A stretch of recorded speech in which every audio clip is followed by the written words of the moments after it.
नमस्कार दोस्तों, स्वागत है सभी का H S maths by Vijay sir YouTube channel पर, जो कि आप ही का चैनल है, आप ही के लिए है, ताकि आप बोर्ड एग्जाम में अच्छे से अच्छे नंबर ला सको और आने वाली जो भी बोर्ड एग्जाम आपके होंगे उसमें अपना एक रुतबा बना सको कि हाँ हमारे अच्छे नंबर आए हैं। आइए बच्चों, आज हम आपको कुछ नया सिखाते हैं, जो कि आज तक आपने उस चीज का केवल रट्टा ही लगाया है या याद ही किया है, यानी कि उसे पढ़ा है। लेकिन आज हम आपको सिखाएंगे कि उस जो आप रटते हो, याद करते हो, उसे हम किस तरीके से आसानी से सीख सकते हैं। अगर बाय चांस हम गलती से कहीं कुछ टॉपिक भूल जाए तो हम उसे बना करके अच्छे से याद कर सकते हैं। और वो खास टॉपिक हमारा क्या है, जो कि आप लोगों ने आज तक केवल पढ़ा है, सुना है, रटा है, लेकिन आज हम आपको उसे आपके ही द्वारा, ताकि आप आसानी से उसे बना सकते हो। बहुत ही आसानी से बनाने का तरीका है। और अगर आपको वो सीखना है तो मेरे YouTube चैनल पर बने रहिए, जो कि आप ही के लिए है और आप ही का चैनल है। मेरा तो बस नाम ही है, कुछ नहीं है। मैं तो आपको यहाँ पर सिखाने के लिए, आपकी मदद करने के लिए आया हूं। आइए हम सीखते हैं। क्या है उसका नाम? वो है आपकी त्रिकोणमिति।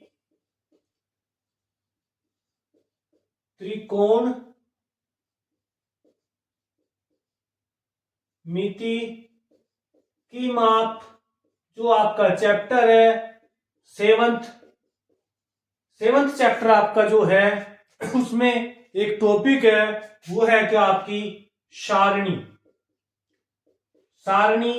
या एक तालिका आपको दी जाती है, जहां से आपको टेन, साइन, कोस, टैन, कोट, सेक, कोशेक, इन सभी के मान आपको निकालने हैं, याद करने होते हैं कि साइन 0 का मान, साइन 0 डिग्री का मान क्या होगा, साइन 30 डिग्री का मान क्या होगा, साइन 45 डिग्री का मान क्या होगा, साइन 60 डिग्री का मान क्या होगा, कोस 45 का मान क्या होगा, कोसेक 45 का मान क्या होगा, टैन 90 का मान क्या होगा। इस तरीके से वहां पर आपको इनके मान निकालने होते हैं। आज हम इसे बहुत ही आसान और साधारण भाषा में आपको समझाएंगे।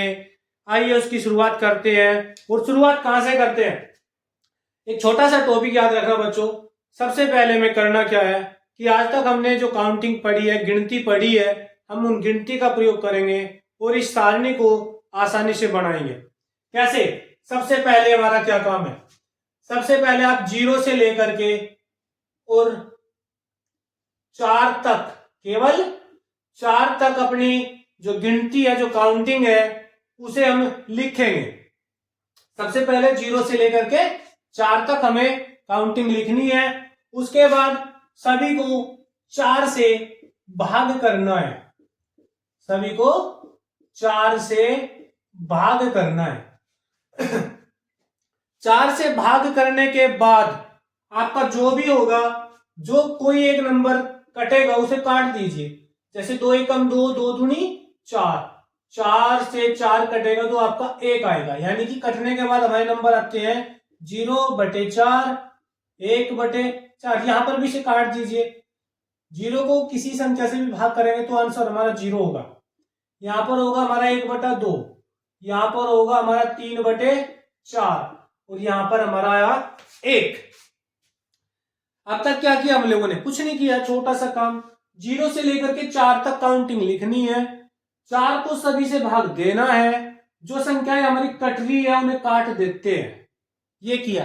अब नेक्स्ट स्टेप हमारा क्या होगा? अगला कदम कि हमें सभी का वर्गमूल करना है, यानी कि सभी को स्क्वायर रूट निकालना है।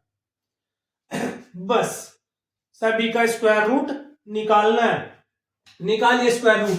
0 का स्क्वायर रूट आपका 0 होगा, 1 का स्क्वायर रूट 1 होगा, 4 का स्क्वायर रूट 2 होगा, 1 का स्क्वायर रूट 1 होगा और 2 का स्क्वायर रूट √2 होगा, 3 का स्क्वायर रूट 3 होगा और 4 का 2 होगा और 1 का 1 होगा। बस यहीं से हम आपकी जो सारणी, जो तालिका है त्रिकोणमिति माप की जो तालिका है उसे यहीं से शुरुआत करेंगे उसकी, और बिल्कुल आसानी से। जैसे सबसे पहले हमारा क्या है, 0 0 30 डिग्री, उसके बाद 45 डिग्री, उसके बाद 60 डिग्री, उसके बाद 90 डिग्री।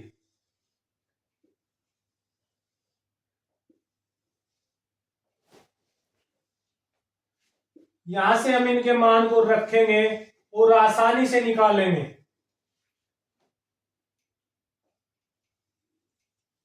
तो सबसे पहला हमारा क्या होगा, साइन। सबसे पहले साइन, जो मान आपने अभी निकाले हैं 0 1 2 3 4, 4 से भाग कीजिए, उसके बाद वर्गमूल कीजिए। वर्गमूल करने के बाद जो मान आते हैं वो हमारे साइन के मान होंगे। इसके साइन के मान होंगे। जैसे साइन 0 का मान क्या होगा आपका 0, साइन 30 का मान क्या होगा 1/2, साइन 45 का मान क्या होगा 1/√2, और साइन 60 का मान क्या होगा √3/2, और शेष 1 का स्क्वायर रूट जब हम करते हैं तो क्या आता है केवल 1। तो साइन 90 का मान हमारा क्या होगा 1। अगर हमारा साइन का मान निकल गया तो इसी साइन के मान से हम बाकी सभी के मान आसानी से निकाल सकते हैं। आइए कैसे। उसके बाद हम निकालते हैं कोश। जो साइन के मान है उन्हें उल्टा करके लिखना है। उल्टा मतलब कि पीछे से लिखना शुरू करेंगे इस तरीके से। तो साइन 0 का मान 1, कोश 0 का मान 1, कोश 30 का मान √3/2, यानी कि जो साइन 60 का मान होगा वो कोस 30 का होगा, जो साइन 90 का होगा वो कोस 0 का होगा, 1/√2। जो साइन 30 का मान है वो कोस 60 का होगा, और जो साइन 0 का मान है वो कोस 90 का होगा। इस तरीके से हमने साइन के मान निकाल लिए। अब हम निकालेंगे यहां से tan के मान। tan क्या होता है हमारा tan होता है tan थीटा बराबर हम कहते हैं कि हमारा होता है कि साइन थीटा बटे कोस थीटा, या हम इसे कह सकते हैं कि लंब बटे आधार, लंब बटे आधार। तो क्या होगा कि साइन बटे कोस, यानी कि 0 को 1 से भाग करेंगे तो क्या आएगा 0, 1/2 को भाग √3/2 से करेंगे, 2 से 2 कट जाएगा, तो यहां पर हमारा बचेगा 1/√3। 1/√2 को 1/√2 से भाग करोगे तो आंसर क्या आएगा 1। 2 से 2 कट जाएगा तो आंसर आएगा हमारा √3, और 1 को 0 से भाग करेंगे तो हमारा होगा नॉट डिफाइंड, अनंत या अपरिभाषित। तो इस तरीके से हम tan के मान बहुत आसानी से निकाल सकते हैं। नेक्स्ट टॉपिक हमारा होगा कोट। कोट क्या होगा, जो tan के मान है उन्हें उल्टा करना है, उल्टा करके लिखना है। जैसे साइन का मान निकालने के बाद कोस का मान लिखा था, tan का मान निकाल लिया तो कोट का लिख दीजिए 1/√3 और यहां पर 0। नेक्स्ट होगा हमारा कोशेक। कोशेक क्या होता है, आज तक हमने पढ़ा था कि कोशेक जो थीटा होता है वो ये कहता है कि वो होगा हमारा कर्ण बटे लंब, जो कि होता है 1/साइन का।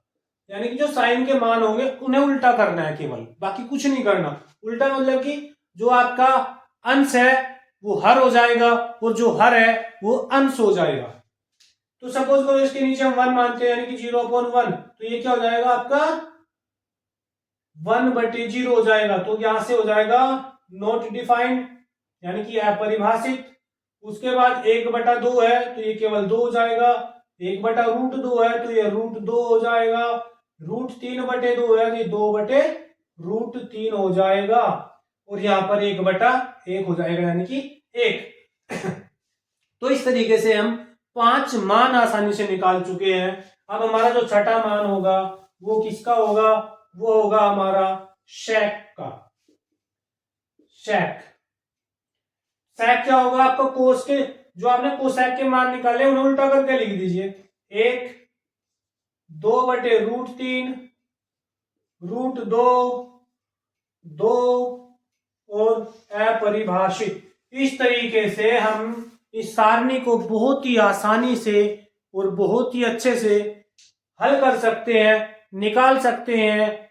याद करने की भी कोशिश अगर हम करें तो हम निकालते निकालते इनके मान हमारे आधे से ज्यादा याद हो जाएंगे। लेकिन मैंने इसलिए कराया है ताकि आप कहीं भी कंफ्यूजन किसी कारण से अगर भूल जाते हो तो आप इस सारणी को अच्छे से बना सकते हो। कहीं भी रफ नोटबुक रफ पेज पर उसका प्रयोग हम क्वेश्चन को हल करने में कर सकते हैं। हमने किया कुछ नहीं है, केवल 0 से लेकर 4 तक की गिनती लिखेंगे, 4 से सभी को भाग करेंगे, जो संख्याएं कट रही है उन्हें काट देंगे और जो आपकी शेष बचेगी उन्हें जो का तो लिख देते हैं। फिर हम उनका वर्गमूल निकालते हैं सभी का। जब वर्गमूल निकालने के बाद जो हमारे नंबर आएंगे वो हमारे साइन के मान होंगे। तो साइन के मान हमारे आ गए। उसके बाद हमें करना क्या है कि कोस के मान निकाल लेंगे। जो साइन के मान निकालने थे उन्हें करेंगे उल्टा। उल्टे का मतलब है कि जो साइन 90 का मान है वो कोस 0 का होगा, जो साइन 60 का मान है वो कोस 30 का होगा, साइन 45 का और कोस 45 दोनों का मान बराबर रहेगा, और जो साइन 30 का मान है वो कोस 60 का हो जाएगा, जो साइन 0 का मान है वो कोस 90 का हो जाएगा। उसके बाद हम मान निकालते हैं tan का। tan हमारा होता है लंब बटे आधार, यानी कि साइन बटे कोश। तो जो साइन का मान है और कोश, इन्हें हम बटे में जू के तो लिख देंगे, भाग करेंगे साइन के मान को कोस से। तो 1 से 0 को भाग करेंगे 0, 1/2 को भाग करेंगे √3/2 से तो आ जाएगा 1/√3, 1/√2 को भाग करेंगे 1/√2 से तो मान 1 आएगा, √3/2 को भाग करेंगे 1/2 से तो मान √3 आएगा, और 1 को भाग करेंगे 0 से तो आएगा अपरिभाषित यानी कि अनंत, जिसे हम कहते हैं नॉट डिफाइंड।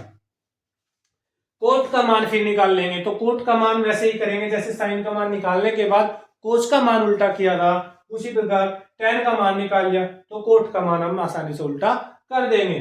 तो जो tan 90 का मान था वो कोट 0 का होगा, जो tan 60 का मान था वो कोट 30 का होगा, जो tan 45 का था वो कोट 45 का रहेगा, जो tan 30 का था वो कोट 60 का होगा, और जो tan 0 का था वो कोट 0 का मान हो जाएगा।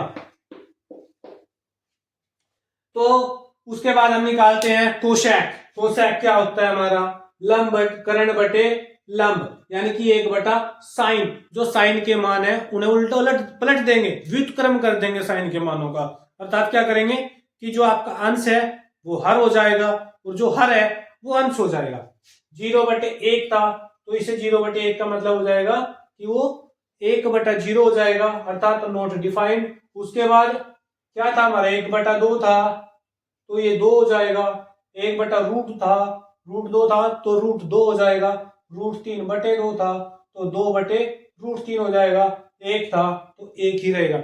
और जब सेक का मान निकाल लेंगे तो जो कोसेक के मान निकाल लेंगे उन्हें उल्टा करके लिख देंगे कि जो कोसेक 90 का था वो सेक 0 का होगा, जो कोसेक 60 का था वो कोसेक 30 का होगा, जो कोसेक 45 का था वो सेक 45 का रहेगा, जो कोसेक 30 का था वो सेक 60 का हो जाएगा, और जो मान कोसेक 0 का था वो सेक 0 का हो जाएगा। इस तरीके से हम इस सारणी को आसानी से तैयार कर सकते हैं और याद भी रख सकते हैं। अगर मेरे द्वारा दी गई जानकारी आप लोगों को अच्छी लगी हो और कुछ सीखने को मिला है तो मेरे चैनल को सब्सक्राइब करें, शेयर भी करें, और वीडियो अच्छी लगी है तो कमेंट भी करें ताकि मैं आप लोगों के लिए और भी आगे अच्छी से अच्छी तैयारी के लिए जो इतनी भी अच्छी चीजें हो सकती है आप लोगों के सामने लेकर के आऊं, जिससे आपको बहुत ज्यादा फायदा होगा। धन्यवाद।